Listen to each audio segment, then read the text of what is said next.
forward.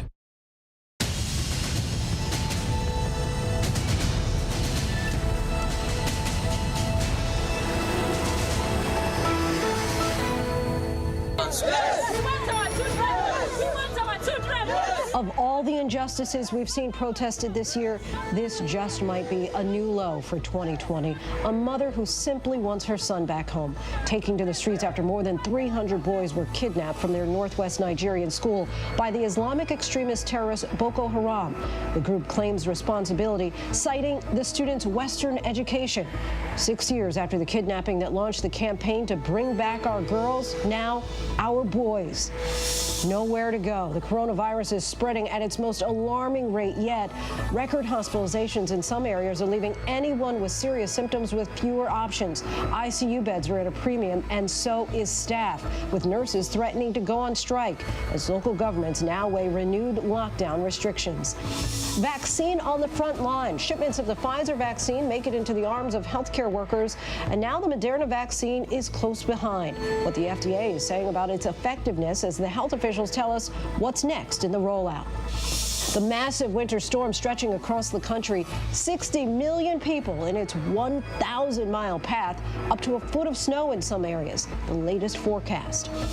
With the Electoral College making it official, Republicans like Mitch McConnell are now moving on, congratulating the president-elect today. Today, Biden campaigned in the crucial state of Georgia and took direct aim at President Trump for trying to overturn the election. The other major health epidemic in this country that a vaccine will not cure, gun violence. Gun-related deaths are soaring this year, and so are gun sales. So what's behind the surge? Pulling a gun is the last thing that I ever want to do. But I want to know that if I need to protect myself, my family, my children, that I can do that. With Washington's balance of power now coming down to the Georgia runoff for Senate, we'll take a look at how the Senate's shifting demographics are playing a role. With early voting now underway, can the Democrats there replicate the big turnout of the Biden-Harris ticket? I had to sit down with my mother and explain that one vote really does matter. Good evening, everyone. I'm Lindsay Davis. Thanks so much for streaming with us. If we are starting to sound repetitive, the explanation is quite simple. For 9 straight days now, we have reached record highs in COVID hospitalizations in this country, and there's no end in sight. In America's most populated state, there is a real disaster slowly unfolding in the wake of the Thanksgiving holiday. In Los Angeles County, home to 10 million people with a population that is greater than 40 of this country's states, there are now fewer than 100 ICU beds available. Today, California's governor said that his state is in its most intense and urgent moment now more than ever, ordering thousands of additional body bags and dozens of refrigerators on standby at hospitals to deal with the crush of COVID victims. And while the news of a vaccine brings some much needed hope, sadly, a lot of people will die before they can get it. Matt Gutman leads us off. Tonight, that ominous sign, 60 morgue trucks ordered on standby in California. The state activating its mass fatality program, 5,000 body bags ordered. Over the past 24 hours, at least 142 deaths. We're going through perhaps the most intense and urgent moment since the beginning of this pandemic. Hospitals across the state now being overrun. L.A. County, with a population of 10 million, now has fewer than 100 ICU beds available. The number of Americans in the hospital right now fighting COVID surpassing 110,000. Record for 9 straight days. At Providence St. Joseph Medical Center in Burbank, COVID nurses are huddling before a shift. I want you guys to all shift your mindsets to disaster mode. A call being repeated across the country, with nearly 1/3 of all hospitals saying their ICUs are 80% full. ICU nurse Jocelyn Schmafe has volunteered to work the COVID unit every shift for the past 9 months. I can tell you the last 3 days here on this unit has been rough. We've emergently intubated 2 or 3 patients up here. I'm talking about, comfort measures. Yet in nearby Newport Beach, they're protesting lockdowns. This despite that Thanksgiving surge, a record 213,000 cases a day across the country. In New York, the mayor saying a full shutdown may come after Christmas. I don't say it with anything but sorrow, but I do think it's needed. Tonight, deaths are spiraling, the U.S. averaging more than 2,400 a day. The 7-day average increasing by nearly 70%. The Heim family is welcoming their father, John, back from the hospital, but it's a moment tinged with tragedy. Joyce, his wife of 58 years, also had COVID, and she died. I don't want anybody else to go through what we've gone through. It's awful. John now admits he didn't take the virus as seriously as he should have. I think there have been points when I didn't think it was as serious as it is. Obviously, I have a different opinion now. A lot more people starting to take it more seriously now. Matt Gutman joins us after spending time there with the hospital staff. Matt, they're telling you they've never seen anything like this before. I think anybody has, Lindsay. You know, I spoke with the CEO of a hospital in El Centro, California, that's snug up against the border with Mexico today. 80% of the 160 patients in that hospital are COVID patients. That is a number that is unheard of. Imagine having 80% of a hospital with, you know, heart trouble or diabetes. I mean, these are numbers that nobody ever expected. I know it's cliche by now, but you know, emergency personnel, public health officials are running out of adjectives to describe this. That CEO, who is a doctor himself, said it's like drinking from a fire hose. And just to give you a sense of how unparalleled this is, we talked about the mass fatality program at the start of the piece, and this is the first time in state history that they've actually activated it statewide. They've had plane crashes and terrorist attacks and earthquakes and fires. It's been activated for that for one county, two counties, maybe three, but never for the entirety of the state. We're going to see not only morgue trucks here, but hospital tents, 200 DOD personnel who have medical personnel who've been asked to come out here. It's going to get a lot worse in California. And I just want to leave you with one thing. 42,000 new cases yesterday, obviously a record. But if you think about it, something like 1.5% of those people are likely to die in the coming 4, 6 to 8 weeks. That's 600 people in California alone in one day, 6 to 8 weeks from now. Lindsay. Wow, and that analogy of drinking from a fire hose, that just says it all. Matt Gutman, thanks so much. And now to the mass vaccination effort. On day 2 of the Pfizer rollout, we got a new report from the FDA on a second promising vaccine, this one from Moderna. Emergency authorization for that one could come by the week's end. Here's Stephanie Ramos.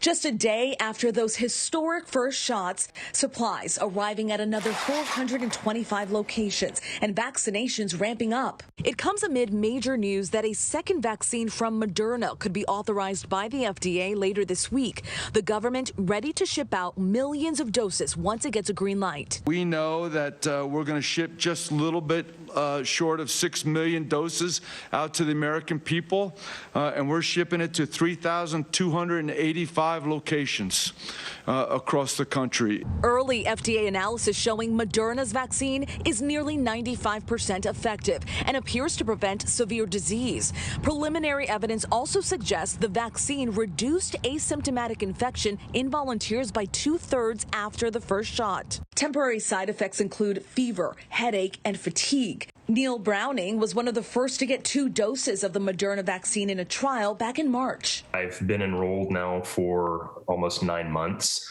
I've had no symptoms other than the sore arm after each morning. For now, the Pfizer vaccine rollout in full swing. The push to vaccinate this country expected to expand next week to 1,100 nursing homes. In the next wave, first responders, teachers, and food workers, followed by people over the age of 65 and those with pre-existing conditions. Hackensack Hospital in New Jersey has treated more people with COVID than any other hospital in the state, and the patients keep coming. They look at you and you can't hug anybody. You look them dead in the eye, and my eyes always red because it's stressful. So we're all tired. Nurse Patricia Gardner on the front lines for nearly a year. Now hopeful she's among the first to get that vaccine. We met Dr. Matt Bai from Mount Sinai Hospital during New York's darkest days back in April. This is our ED. You can see all the rooms are filled. He had to leave his wife and 17-month-old daughter to work on the front lines. It's going to be several weeks probably before I see him in person again. Today, Dr. Bai getting vaccinated too. Our thanks to Stephanie for that. For more on the vaccine rollout, we're joined now by Virginia State Health Commissioner Dr. Norman Oliver. He's the state's top health official. Thanks so much for joining us tonight, Doctor. As we wrap up day 2 now of this historic vaccine rollout, how do you feel that it's going so far in your state, and what does this moment mean to you and the people of Virginia? Things are going really well. We're very excited about the fact that we now have this safe and effective vaccine, and that we're giving it to our healthcare workers and long-term care residents who need it the most. It's going really well. We have distributed the vaccine to 18 healthcare systems around the Commonwealth of Virginia. In a couple weeks, we'll begin distributing the vaccine to nursing homes and assisted living facility residents. We're very excited about it in terms of how it's going, what our reaction is to it. This is the first time we've had something beyond just wearing our masks and washing our hands and maintaining our physical distance to really combat this pandemic. And obviously, this is a massive, complex operation. Do you have concerns at all about potential glitches or even possibly weather delays at this point? Well, as you may know, we have some bad weather coming our way. We're prepared for that. We've practiced different scenarios, and one of those is having problems with transportation.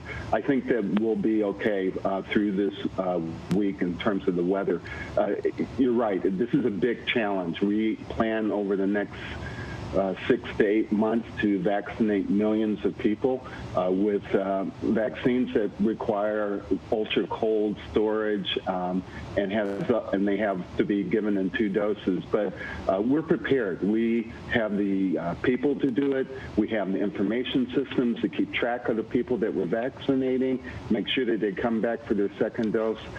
So we're very excited about now having this tool to combat COVID-19. And your state's vaccines are going first to healthcare workers and long-term care residents. After that, how are you prioritizing other essential workers and groups like teachers, prisoners, veterans, and also the homeless? All of those groups that you mentioned are among the next cohort of folks that we want to do. It all depends on how much vaccine gets produced, how quickly. We are in the process of trying to develop a list of all of those essential workers in the critical workforce and in those other vulnerable populations you mentioned, such as in correctional facilities. We will, over the next week or so, develop that list and then vet that list with a broad range of stakeholders. Within our vaccine unit, we have an advisory work group that has faith leaders, medical ethicists, scientists, community organizations. We'll let them chime in and help us determine who those essential workers are and in what sort of priority should we be deploying the vaccine and vaccinating those people. And another vaccine from Moderna could get FDA authorization later this week or over the weekend. Is that also a potential game changer? And how substantially would that speed up your vaccination efforts?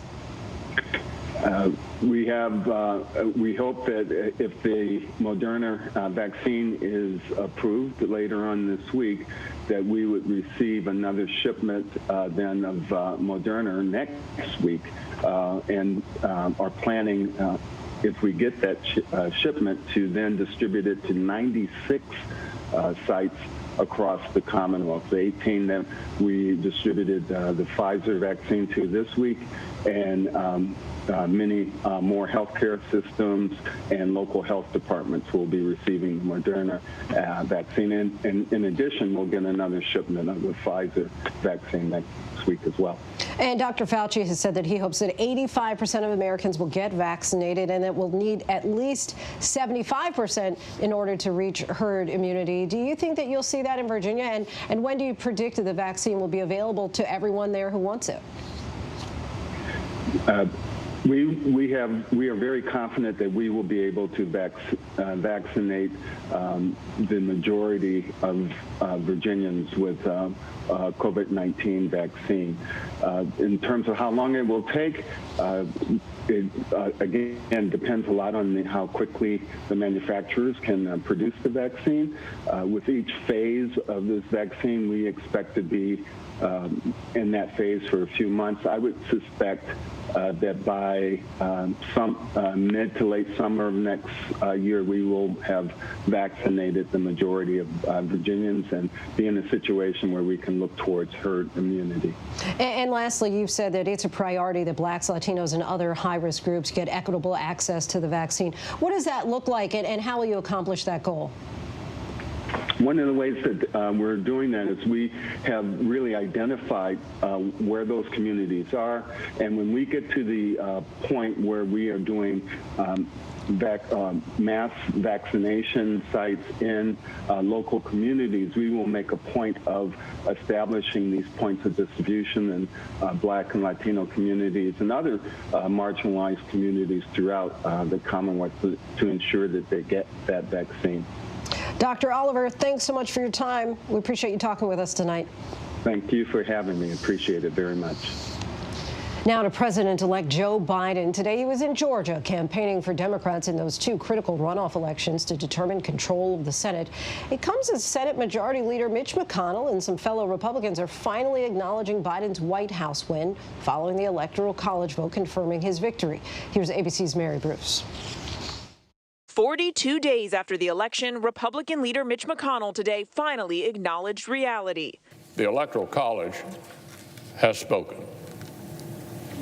So today I want to congratulate President-elect Joe Biden. I also want to congratulate the Vice President-elect, our colleague from California, Senator Harris. Beyond our differences, all Americans can take pride that our nation has a female Vice President-elect for the very first time. If that wasn't clear enough, he sent this message to his Republican colleagues. The decision by the Electoral College yesterday was determinative. The president-elect later revealing he and McConnell spoke for the first time since the election. I had a good conversation with Mitch McConnell today. I called him to thank him for the congratulations. Today, Biden touching down in Georgia, a state he won in an upset, and where control of the Senate will be decided by two runoff elections on January 5th. You voted as if your life depended on it. Well, guess what? Now you're going to have to do it again. Biden urging Georgia Democrats to turn out for candidates Jon Ossoff and Raphael Warnock. Send me these two men, and we will control the Senate, and we will change the lives of people in Georgia. Biden is also plowing ahead with his transition, today picking one-time rival, former South Bend Mayor Pete Buttigieg, as transportation secretary, a key role that would help implement the president-elect's ambitious goal of rebuilding the nation's infrastructure. Mary Bruce joins us now. Mary, President-elect Biden campaigning hard in Georgia today against the incumbent GOP senators and making the case for why he needs Democrats to win those two seats. What did he have to say? Well, he really went after Kelly Loeffler and David Perdue, accusing them of standing by and doing nothing while President Trump launched this baseless campaign to try and overturn the election results. Biden saying that they fully embraced nullifying nearly 5 million Georgia votes. That is clearly his closing argument as he tries to rally Democratic voters to get out there and vote before January 5th and deliver him and Democrats control of the Senate. And meanwhile, back in Washington, some progress on those negotiations on much-needed pandemic economic relief for Americans. Is there a deal in sight? Well, it seems they are getting closer because for the first time in months, at least, Democratic and Republican leaders are in the same room talking tonight. They are trying to finally hammer out a deal. They have been working on this for months and months. The bad news is that all day long they have still been at odds over those main sticking points. But, Lindsay, they do say that they are at least making progress. And Mitch McConnell has said they can forget about going home for the holiday. That is not happening until they get this done. Pressure is on. The clock is ticking. Maybe finally, Americans will be getting some relief from Washington. Working overtime. Sounds like progress is a good thing here. Mary Bruce, our thanks to you. Thank you. By this time tomorrow, what could be the biggest snowstorm for much of the East Coast in a few years could begin to take shape. And the concern is that it could bring conditions like these. Blinding snow earlier in Nebraska caused this semi to jackknife on the highway. So let's go straight to our chief meteorologist, Ginger Z. Ginger, this is a monster storm that could bring crippling snow and power outages. Lay it all out for us. It's not only a big story because some places in Pennsylvania, New Jersey, New York could see, say, half of an average seasonal snowfall in one day this early in the season. But it's also because we're trying to get life-saving vaccines around this country. And there is no way that they will be able to avoid, likely have to reroute or slow down shipments because 16 states are on alert, anywhere from Georgia through South Carolina up through Maine and Massachusetts. So follow me here. The winter storm warning is really the area that will have the most impacts, some of them extreme. So Appalachians, right, West Virginia, Virginia, up through Maryland, and then Pennsylvania. I think the Poconos get hit really hard, northwestern New Jersey, right through New York into, say, Hartford, Connecticut, and right along the Massachusetts state line. Let's go ahead and time it out because this is the important part. Washington, D.C. It starts as some snowflakes, but it transitions quickly to a mix and then rain, and that is going to cut down totals. Someone asked me today, can I take my kid sledding in D.C.? I said, no, you're going to have to go pretty far northwest. Philadelphia, dinner time is when that snow is coming down heavy, but you unfortunately are going to see some cut downs because of that rain snow line. New Jersey, like Atlantic City, stays mostly rain after a while, so you're going to end up with nothing. South Shore, Long Island will be significantly less than, say, the Bronx. That's the type of rain snow line we're talking about. Wednesday night through Thursday for New York City going to be the heaviest. Boston will be getting slammed by Thursday morning, and by Thursday afternoon it starts to all move out. Now, no matter what snow total you get, even if you are all rain and right at the coast in Delaware or southern New Jersey, you have coastal flood advisories. The winds are going to be kicking, gusting 30 to 50 miles per hour. I think the heaviest still looks like Scranton to Harrisburg, right through northern New Jersey. And I think right where I'm standing to the north is going to be pretty hefty, a foot plus. This is the end result. All right, Ginger, yes. Stay safe out there. Thanks so much. Thanks. And when we come back, the newly released video that shows the moments after a black jogger was gunned down in a Georgia neighborhood, what it may reveal about the three suspects' claims of self-defense. A major update in the case of a man we first met behind bars, sentenced to life for a young girl's death, what the Minnesota governor did today. But up next, gun sales are up, gun violence is up, and a new administration is promising action. It's our series, America in Transition.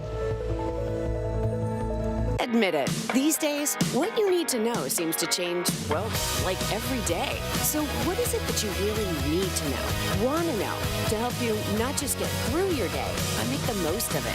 Feel smarter, feel better, feel happier. Well, how about a third hour of Good Morning America in the afternoon?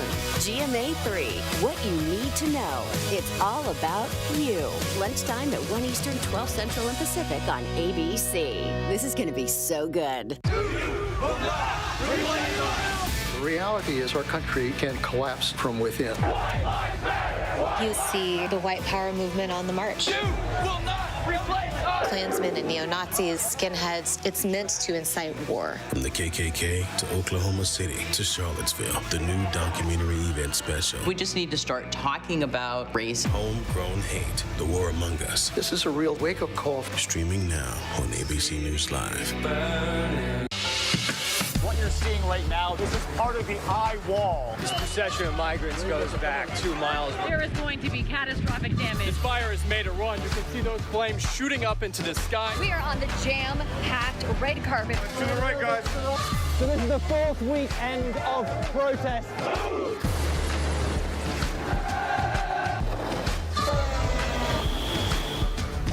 Watch ABC News on location for Facebook Watch.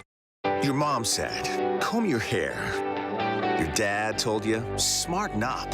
Your dog is judging you right now. And your best friend just called you crazy. We all need someone who'll pull no punches and give it to us straight. Now imagine getting your news like that. No bull, no spin, just give it to me straight. Straightforward news, straight to the heart of the story. ABC News, straightforward. What's the most innovative daily news podcast out there to listen to every day? Well, the Edward R. Murrow Awards say it's Start Here, the daily news podcast from ABC News. Even the New York Times calls us a top news podcast worth listening to. So if you like getting behind the biggest news stories of the day, inside all the details, the backstory, and what will happen next, then listen to Start Here, the daily news podcast from ABC News. It's like no other news podcast out there. Even the critics agree. Listen free on Apple Podcasts. 6 weeks from today, Joe Biden will be sworn in as the next president. And in addition to the COVID crisis, he faces a spiraling epidemic of gun violence in this country. Deaths have soared this year, and so have gun sales. Tonight in our series, America in Transition, our Devin Dwyer takes a closer look. For gun dealers like Brandon Wexler of Delray Beach, Florida, 2020 has been a banner year. When COVID initially hit the streets in the United States of America, business really started to take off almost, as far as an analogy, prepping for a hurricane in South Florida. A run on guns in the midst of what experts call a perfect storm. The pandemic, recession, civil unrest, and divisive presidential election, all breeding fear. I've never owned a gun. I've never wanted a gun. I've never had a gun in my home. This one and this one. Mother of three, Trish Baudette, recently bought handguns for herself and her 25-year-old daughter. It really bothers me when I watch things on the news, when you talk about the riots and the looting and the violence that's happening. To be honest with you, pulling a gun is the last thing that I ever want to do. But I want to know that if I need to protect myself, my family, my children, that I can do that. An estimated 21 million guns have been sold so far in 2020. That's up 73% over the same period last year. Industry analysts say first-time buyers, many of them women, are a big part of the surge. My nightmare scenario would be being at home, alone, middle of the night, and it's just myself, and the boys, and someone, coming in to harm us. Erin Hart, a recently divorced mother of two, says social and political polarization in her community have shaken her sense of safety. When things start to hit, a little closer to home, it kind of makes you sit up and think about it. The presidential transition is also a huge factor, experts say, as Democratic President-elect Joe Biden vows to push sweeping new gun restrictions. Generally, it's true that when we have a president coming from the Democratic Party, that we see higher firearms demand and associated sales, primarily stimulated by the fear that there may be federal legislation pushed through. So this is one of the common models here. In March, we saw fear buying up close in Virginia as Democrats in that state prepared to enact the toughest package of new gun laws in a generation. There's a lot of panic happening. I also believe that the gun industry and the NRA, and to some extent even the administration, are stoking people's fears. Biden plans a gun safety crackdown on day one, asking Congress to repeal liability protections for gun makers and close loopholes for background checks. Our enemy is the gun manufacturers, not the NRA. He also wants to ban production of assault weapons, require registration for some guns, limit gun purchases to one per month, and end all online sales. It'll be a tough sell in a narrowly divided Congress. I don't know when these laws will be passed, but I think that's put people in the, I better buy my gun now or I'm not going to be able to ever get it again. Add to that months of racial unrest that some say has left local law enforcement more timid to respond to crimes, as we heard in Minneapolis earlier this year. After this whole George Floyd incident, the crime rate in Minneapolis has just skyrocketed. And now they're wondering, why the police can't get there quick enough because there is no police, but yet they want to defund the police. Last week, the Minneapolis City Council cut $8 million from their police budget. Several other major U.S. cities have pulled back spending on police, but by one analysis, most have maintained or increased police budgets for next year. The arrow has gone too far the other way on this. So we have to come back to basics and be smart about this. The gun industry says the perception of defunding police is driving sales. People, again, are taking a look at what's around them, taking stock of their own security and their safety needs, and they're realizing that their elected officials are abandoning them.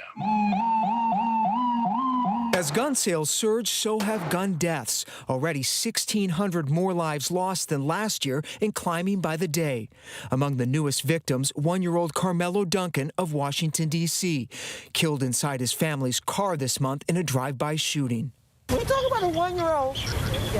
I mean, maybe not even know how to walk yet. Over the last 4 years, bullets have killed at least 155,000 Americans. Parkland High School, the Las Vegas Strip, a Sutherland Springs, Texas church, and a Walmart in El Paso, 4 of the 10 deadliest mass shootings in U.S. history, all since 2016. I just saw a man in my community shot and killed, and like that culture, like me internalizing that, I was just like, that's just what's normal here in Milwaukee, but it shouldn't be that normal. That culture should not be normalized. Bria Smith was among hundreds of thousands of young people that marched on Washington in 2018, an extraordinary call for action. President Trump promised to respond. We don't want guns in the hands of the wrong people. I think that the Republicans are going to be great and lead the charge along with the Democrats. But years later, those promises are unfulfilled. Trump, like his predecessor Barack Obama, unwilling or unable to break the gridlock in Congress, which hasn't passed a major gun safety bill in decades. Do you believe, Bria, that the 2020 election will be a turning point on gun safety? I mean, you sound pretty optimistic. But when you look at the bigger picture, it's making sure that you have administration that cares for you set in place first. I mean, we had our president willingly say on a public debate to, the bad boys to stand by and stand back. It's like this weird romanticizing of gun culture in our country. That deep-seated culture is likely here to stay, and with gun sales soaring, many advocates say the most urgent need is ensuring safer use of guns already out there and better training for police. We're starting to really rebrand. Our mission before was to eradicate all gun violence across the country, across the globe. But right now, I think it's just taking construction to reimagine. Our hope, our prayer is that those individuals are getting some safety training, that they learn how to properly use and store weapons if they choose to keep them in their home. At WEX, Gunworks safety training is a top priority, which several of the newest graduates say is a smart idea for all Americans. It's extremely important. I don't want to be in a position where I unnecessarily hurt somebody by my negligence. I think that even if you don't own a gun, that it's imperative that you take a safety course in handling one. You never know when you could be put in a position or a situation where you would come across one. And despite the divide over Biden's gun proposals, these gun owners say stronger background checks are something everyone should get behind. As far as the president-elect, the background checks are the most important thing there is. Everyone gets a background check, and there's no ifs, ands, or buts. For ABC News Live, I'm Devin Dwyer in Washington. Our thanks to Devin for that. And still ahead here on Prime with President-elect Biden in Georgia today, our look at how that state became a battleground. Small businesses are alarmed as this pandemic grows worse. We'll take a look by the numbers. But first, our tweet of the day. New York's Attorney General reacts to a judge's decision that forces the Trump Organization to turn over documents. This is what being live is all about. This is ABC News Live, the 24/7 streaming news source from ABC News. Wow. Breaking news, live events as they happen, streaming live, non-stop, straight to you. Original, on the edge, breakthrough storytelling from ABC News, National Geographic, ESPN, all designed differently for you to stream straight to any screen whenever you want, free. And imagine the most celebrated, epic live events and moments, all playing out right before your eyes. See those flames behind me? And go deeper inside the groundbreaking exclusives from the campaign trail only ABC News gets. Watch ABC News Live right now and anytime. Streaming on Roku, Hulu, Facebook, and abcnews.com. ABC News Live, streaming everywhere, right to you. ABC News Live.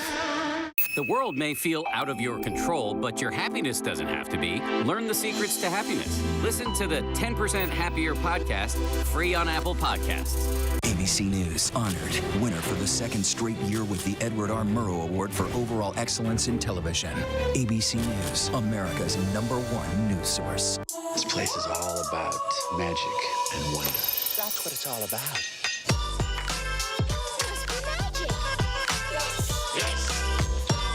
Christmas in the trenches. Prepare to have your little doggy mind blown.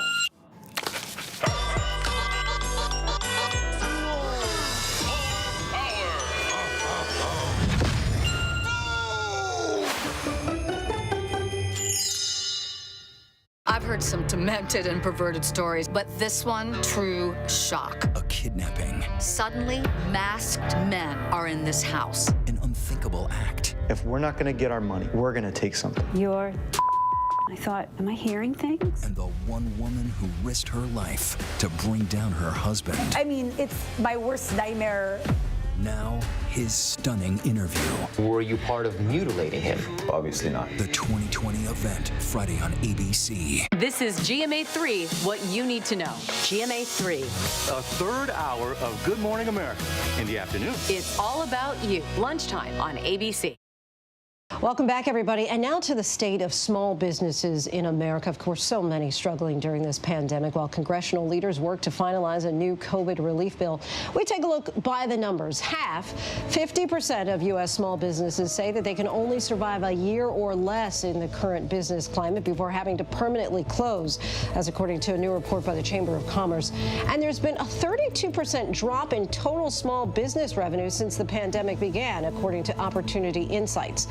For many, the mood is, of course, grim. 62% of small business owners believe that the worst of the pandemic is still ahead of us. Business owners in the Northeast are the most pessimistic, with only 38% reporting business health, about 12 points lower than in other regions.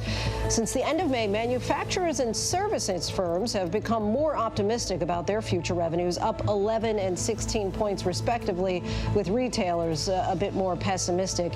But despite these hard times, there's actually been a surge of startups, with new business applications up 43% since this time last year, according to census data. And we still have lots to get to here on Prime. Our conversation with South Carolina Representative Jim Clyburn, widely seen as one of the most influential figures in politics this year. If you're unsure why, we'll explain. And Meghan and Harry ink a new deal on Spotify. But first, to look at our top trending stories on abcnews.com.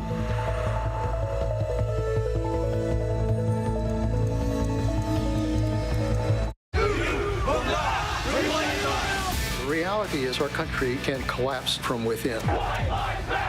You see the white power movement on the march. Klansmen and neo-Nazis, skinheads, it's meant to incite war. From the KKK to Oklahoma City to Charlottesville, the new documentary event special. We just need to start talking about race. Homegrown hate, the war among us. This is a real wake-up call. Streaming now on ABC News Live. Now, when it matters most, the straightforward facts. ABC News is America's #1 news. #1 in the morning, #1 in the evening, with America's most watched newscast. #1 in late night versus the competition. The #1 news magazine on Friday nights. #1 in politics across this historic election versus the competition. The #1 daytime talk show. And #1 in streaming news. ABC News is America's #1 news.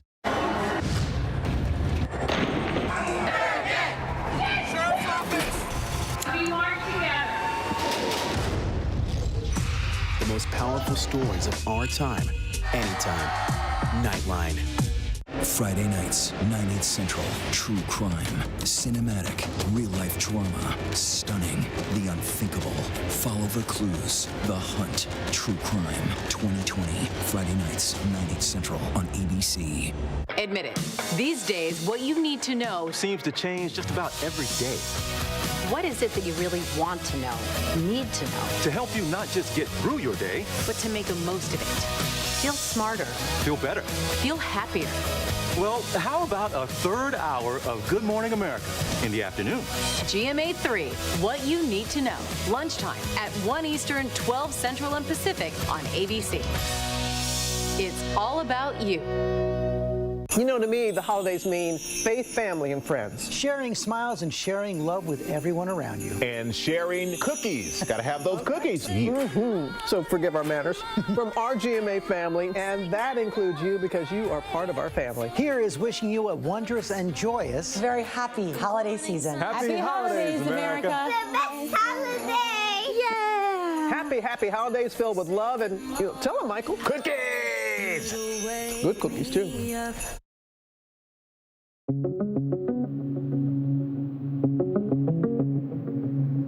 Though there is hope on the horizon with vaccinations already underway at hospitals across the U.S., the current COVID-19 numbers are dire. We are still in a terrible situation with the numbers. The number of Americans in the hospital right now fighting COVID surpassing 110,000, record for 9 straight days. Right now, we're so overwhelmed. We're working every way we can.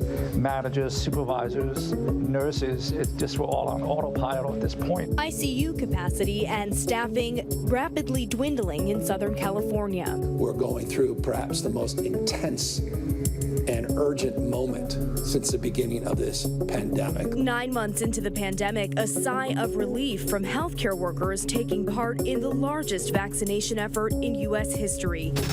President-elect Joe Biden's victory is official. Yesterday's Electoral College vote was the exclamation point on results reported since early November.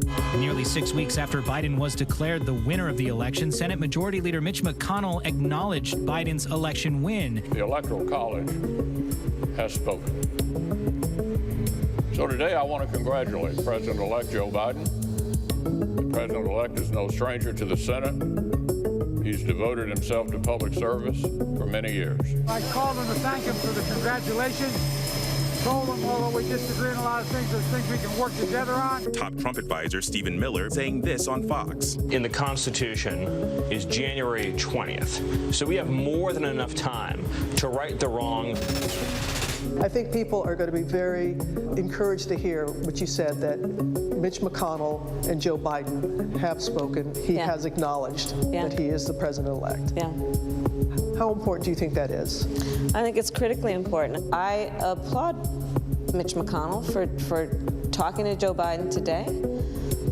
You know, it would have been better if it were earlier, but it happened. And that's what's most important. And so let's move forward. Let's move forward.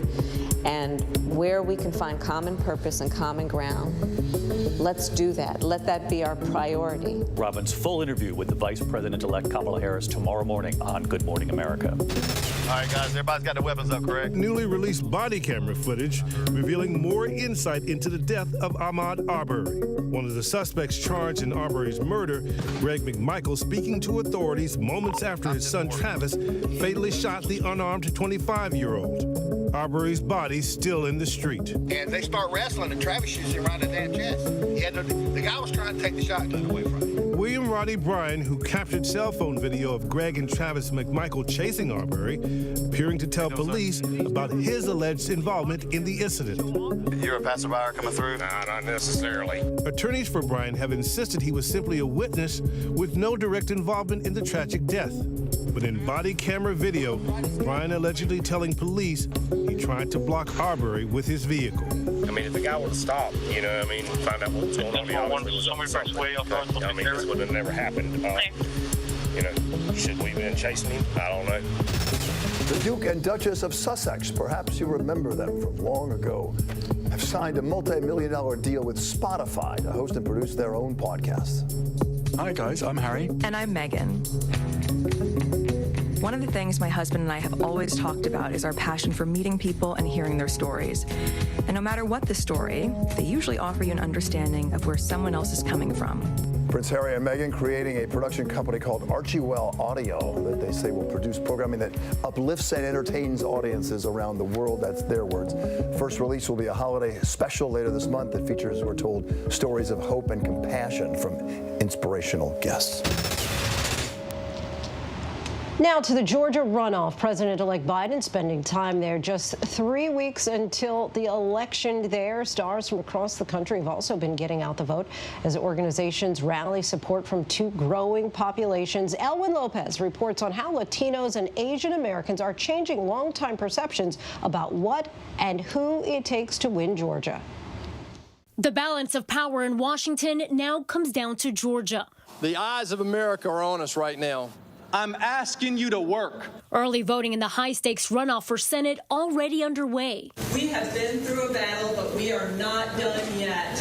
Let's win the future for all of our children. I think Latinos in Georgia are paying attention to the issues and are showing up to vote. Asian Americans are really critical voting bloc and really critical this year. The Peach State's growing Hispanic and Asian American voters, making sure their voices are heard on January 5th. Do you think it will make a big difference in the Senate race and the runoffs? Yes, definitely. I do believe that. Carlos Garcia came to Georgia from Mexico City in 1999. It took him 21 years to become a naturalized U.S. citizen. When finally I was able to cast that vote, it wasn't just my vote. I feel like it was millions of people like myself casting that vote. Sworn in just 3 months before the general election, Garcia leads the pro-immigrant alliance of Cobb County, just outside of Atlanta, and one of a handful of counties behind Georgia's shift from red to blue. I do believe the Hispanic Latinx community vote actually made a big difference in the state, period. 56% of Cobb voters went for President-elect Biden, 42% for President Trump. That's a 14-point increase from Hillary Clinton's margin there in 2016. It's not a surprise to those of us that have been looking at Georgia, but maybe not many people have been paying attention to Georgia in the past. Now they are. A large number of Latinos and Hispanics began moving to Georgia in the 1990s. The 1996 Olympics, a major draw to the Atlanta metro area. Since 2000, the population nearly doubling. Now more than 1 million call Georgia home. The Latino community has grown to well over 250,000 voters in Georgia. Biden's 12,000 vote victory likely an indicator of how close January could be. And do you think a battleground state because of Latino and Asian voters? I think it's absolutely because of Latino and Asian voters, but also because of the black community making sure they show up to vote. So we work together with our communities. A record of nearly 5 million Georgians cast their ballot in November, and it's far from over. Heavy hitters from both sides of the aisle coming out to the Peach State to rally support. I need 2 senators from this state. Want to get something done.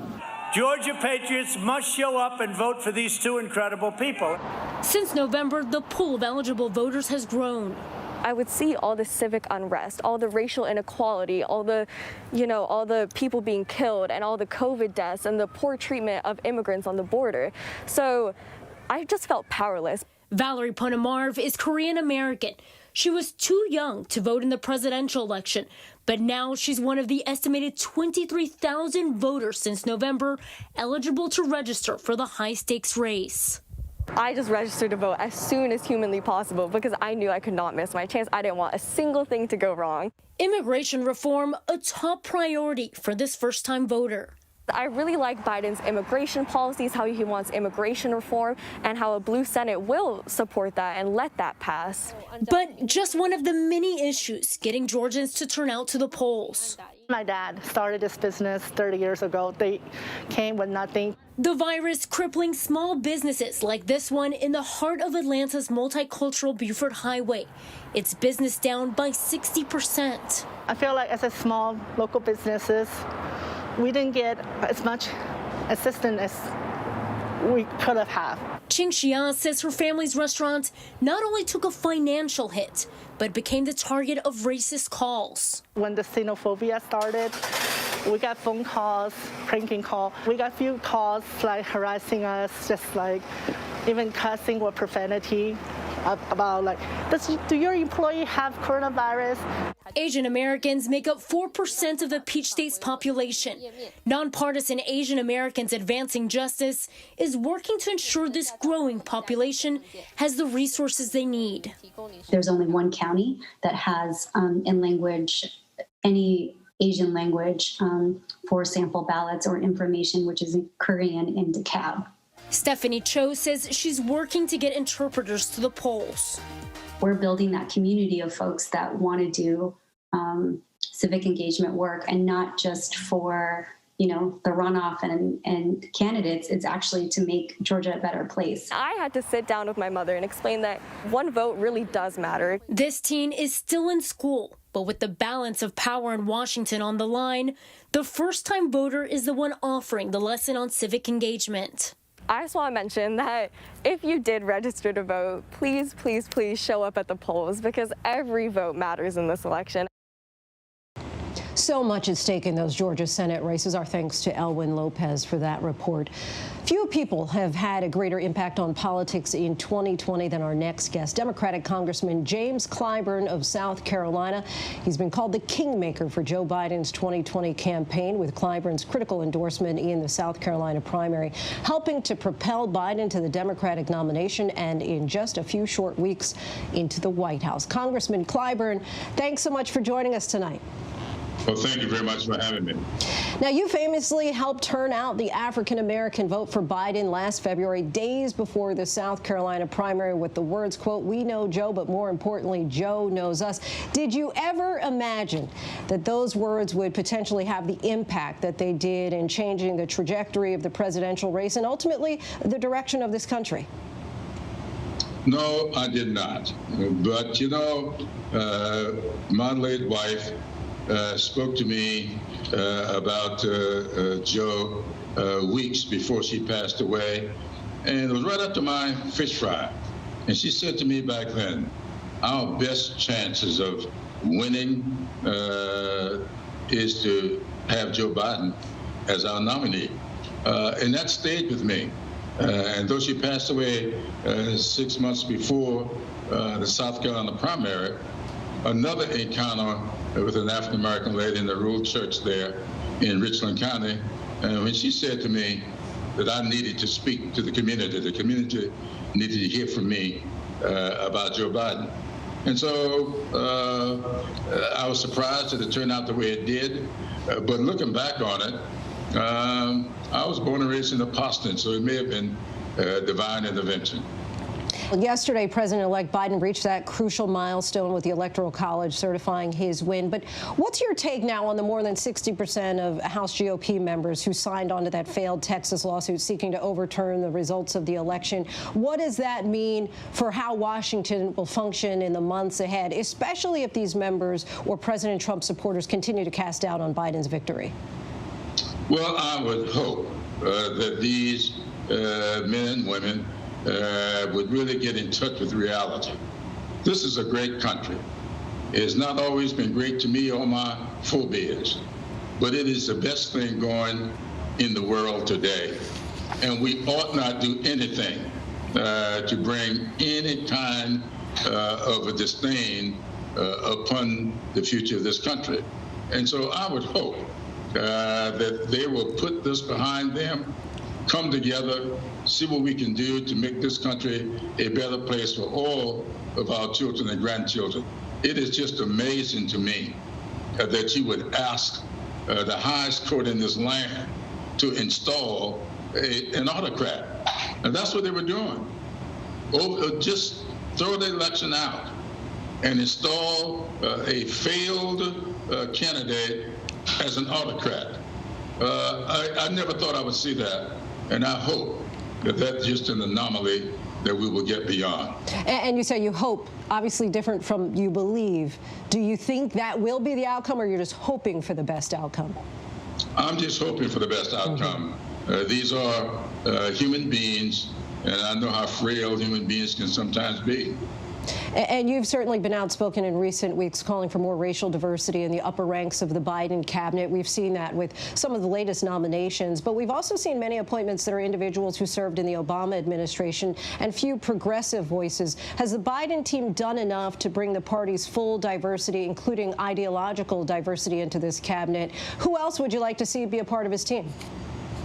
Well, I heard today that Pete Buttigieg is going to be nominated for Secretary of Transportation. I think that's about as progressive as you can be. I also am very hopeful that Keisha Lance Bottoms will come into this administration. I think she's very progressive and accomplished mayor, African-American woman. I just think that she would be good. And I'm really interested in these sub-cabinet positions as well. You know, you've got the undersecretaries, assistant secretaries, with a lot of cachet inside the government. I want to see diversity there as well. So I'm still pushing. Major negotiations, of course, are also happening on Capitol Hill right now over additional economic relief in response to the pandemic. There seems to have been some progress, but then some sticking points still remain. So are there deal breakers for you? How are state and local aid or direct checks to Americans a must-have in the final legislation, or could Democrats back a smaller package for now? Well, I think the Democrats can get a smaller package. It's not because the aid is smaller. We are making it smaller by shortening the time frame. So rather than doing 12 months, you do it for 4 or 6 months, and that would make it a smaller package financially, but just as big when it comes to the aid. So I think that this kind of creativity needs to take place, because we got to get direct help to people who need to get through the next few months and don't have any way of doing so right now. And lastly, of course, you're also chair of President-elect Biden's inaugural committee. We, of course, will be seeing a very different kind of ceremony this year due to COVID. Just give us kind of a sneak peek, a sense, if you will, of what the inauguration might look like and how you'll pull it off in the middle of a pandemic. I think that what we're going to be doing with this inauguration is what Joe Biden has always done, and that is to lead by example. So we are going to lay out what we think the American people ought to be doing for gatherings. We are going to have a socially distancing event. It'll be traditional here on the steps, but we won't have the balls that you have in the evenings. We will not have the kind of parade that we usually have. We're going to do a lot of things virtually.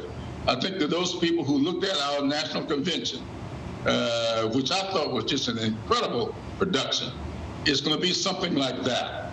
So I think that people will get something that they can identify with, and then we'll look forward to getting together maybe July 4th or 2021 or 2022 and have the big celebration, hopefully by that time, of having overcome this virus and having gotten our economy back on track, and people will really then be in a good mood to celebrate the presidency of Joseph R.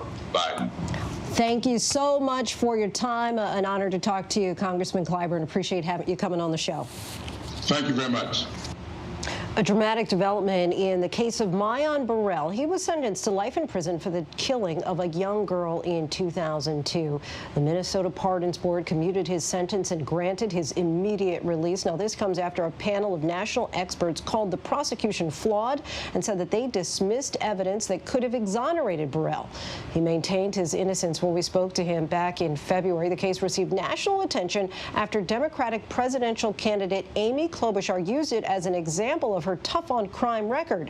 But now, after serving 18 years in prison, Burrell will return home to his wife, who he married while in prison. We'll be right back. I've heard some demented and perverted stories, but this one, true shock. A kidnapping. Suddenly, masked men are in this house. An unthinkable act. If we're not going to get our money, we're going to take something. You're... I thought, am I hearing things? And the one woman who risked her life to bring down her husband. I mean, it's my worst nightmare. Now, his stunning interview. Were you part of mutilating him?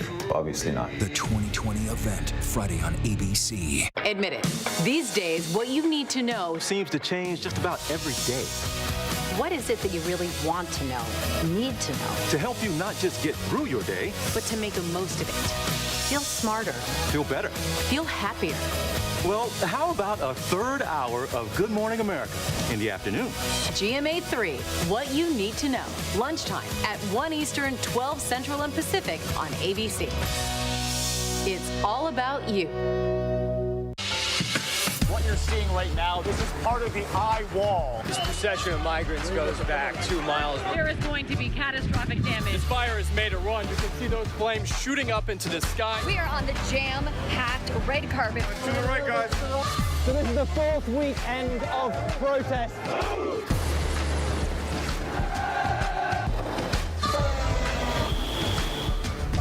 Watch ABC News on location for Facebook Watch. If you're the first woman ever elected vice president, where's the first place you go for your first one-on-one interview? Tomorrow on GMA, Kamala Harris, Robin Roberts, no question off limits. The exclusive tomorrow on ABC's Good Morning America. The world may feel out of your control, but your happiness doesn't have to be. Learn the secrets to happiness. Listen to the 10% Happier podcast, free on Apple Podcasts. More Americans choose ABC News, America's #1 news source.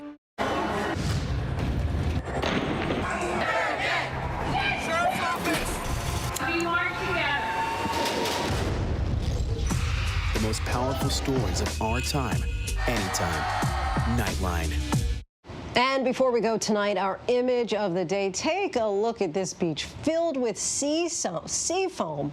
And that person reunited with her dog, Hazel, who got lost in it. This all took place in Byron Bay, Australia. Climate change is being blamed for it, in part, similar foam-filled scenes in that country before. And that is our show for this hour. Be sure to stay tuned to ABC News Live for more context and analysis of the day's top stories. I'm Lindsay Davis. Thanks so much for streaming with us, and good night.